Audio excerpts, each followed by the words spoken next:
In the last segment, we looked at the connection between reaction path, rate, and mechanism. But we did so in a way that was a little bit abstract. Now I want to look at a more specific example, one where we're going to be able to understand how reaction rate, as it is experimentally observed, can tell us about rate law and in turn about the behavior of chemical compounds.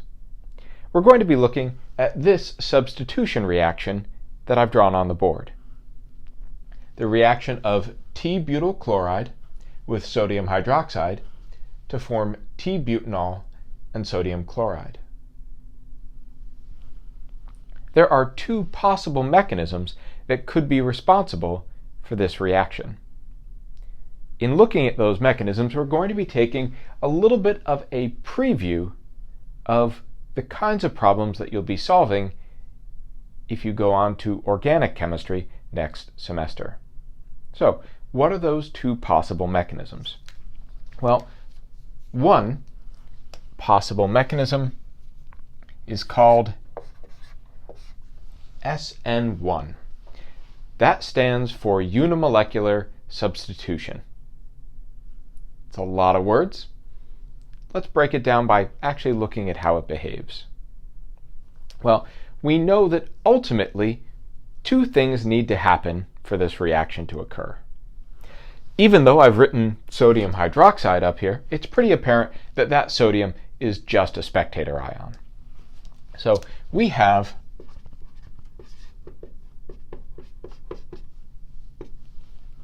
a hydroxide anion floating around in solution. That hydroxide anion is ultimately going to form a bond to that carbon at the center of the T-butyl group.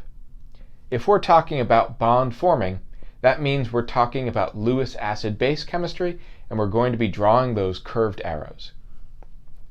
At the same time, when we're all done, there's going to be chloride floating around in solution,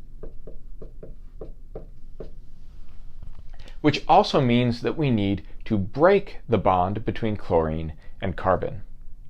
So, the question in effect becomes, in what order do those events happen?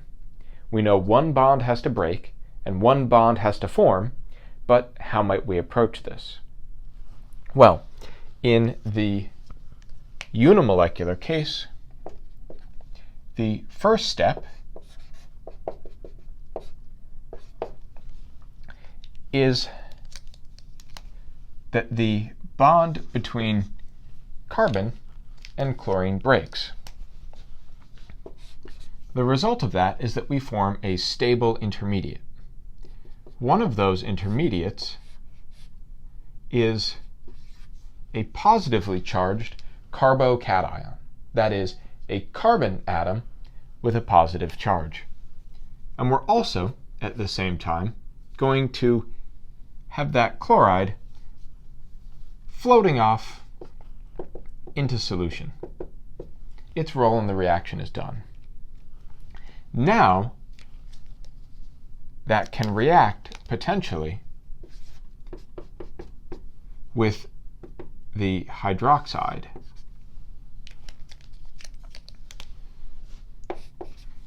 So, after this intermediate, it can now form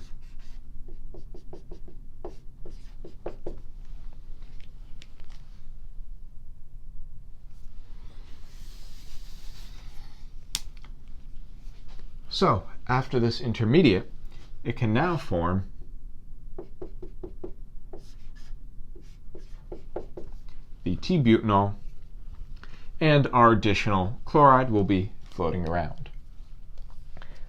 What are the characteristics of this? Well, this reaction has two steps. And the first step only has chloride appearing in it. In the second step, hydroxide comes in and attacks. What we might expect from this reaction is that a molecule breaking its bond all on its own with nothing else occurring might be somewhat challenging. And by comparison, a positively charged and a negatively charged ion reacting together might be somewhat more aggressive or faster. Let's look at our other option. That other reaction is called SN2, and it stands for a bimolecular substitution reaction. In this reaction, as the name perhaps implies, the hydroxide appears from the beginning, and it is going to attack that carbon center. Looking back to our content from Chapter 6, it shouldn't surprise you that this is the carbon that is attacked, as of all the atoms in that molecule, or at least all the atoms that aren't hydrogen atoms, it's the most positive. So it's the most ready to potentially be attacked. Now, looking at this, you might sort of find yourself thinking, this doesn't look so good. We can't form that many bonds to carbon. We can't form 5 bonds. So in this case, if we're going to break this bond, the attack of the hydroxide must be causing that bond to break. The result is that we're going to briefly pass through a structure that looks like this.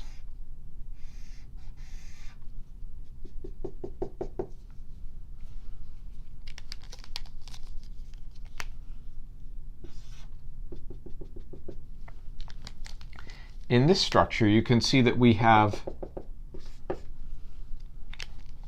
the hydroxide bond forming and the chloride bond breaking happening simultaneously. That is, this bond forming causes this bond to break. They're occurring simultaneously in what we would call a concerted step. If this looks really unstable to you, you're correct.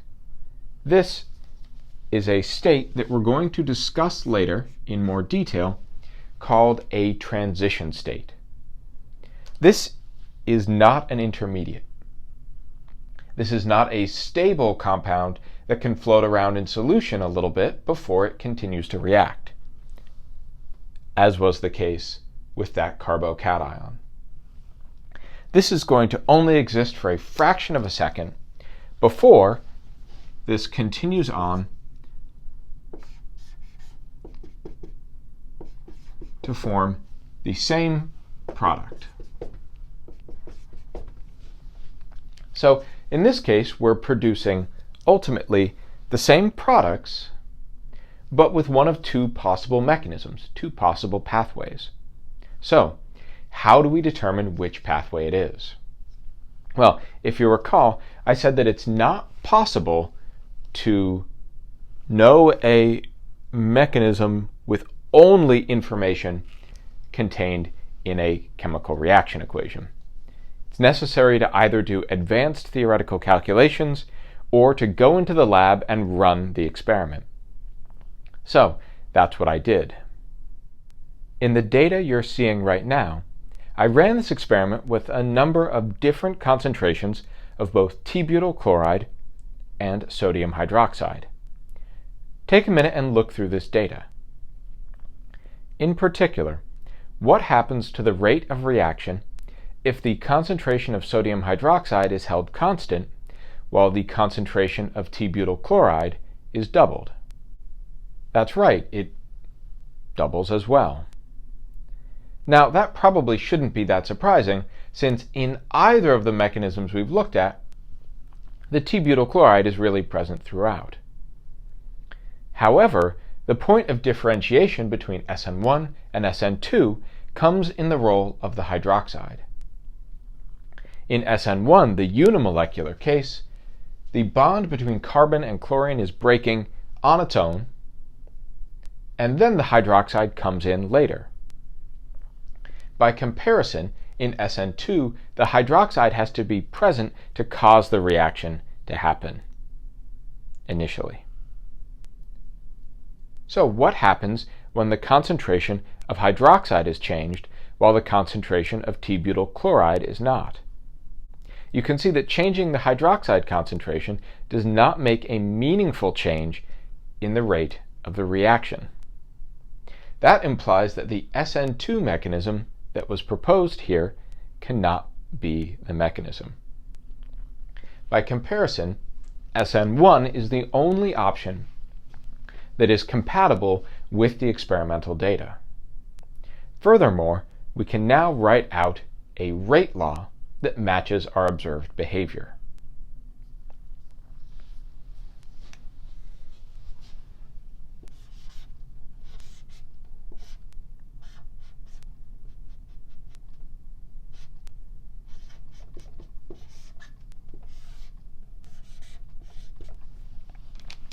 I'm writing this rate law in terms of the concentration of our product, but it could also be written in terms of the concentration of any of the other species being consumed or produced throughout this reaction.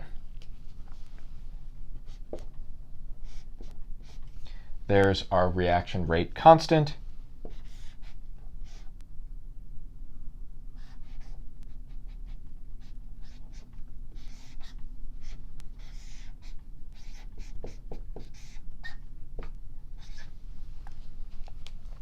So you can see the T-butyl chloride is present to the first order because doubling its concentration doubled the reaction rate, while our hydroxide is present to the 0th order because changing its concentration did not change the reaction rate. Given that that's the case, this could be removed completely, and this would be the rate law for this reaction. In particular, this rate law is telling us that only T-butyl chloride is present in the rate determining step. Remember, the slowest step determines the rate, and in this case, that slowest step is not one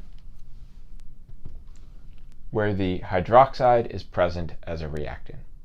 This is just one example, but the general idea that the role a particular reactant plays in the rate law, having a connection to the mechanism, that is, the actual motion of the atoms, is an incredibly powerful concept that allows us to better understand a wide variety of chemical reactions.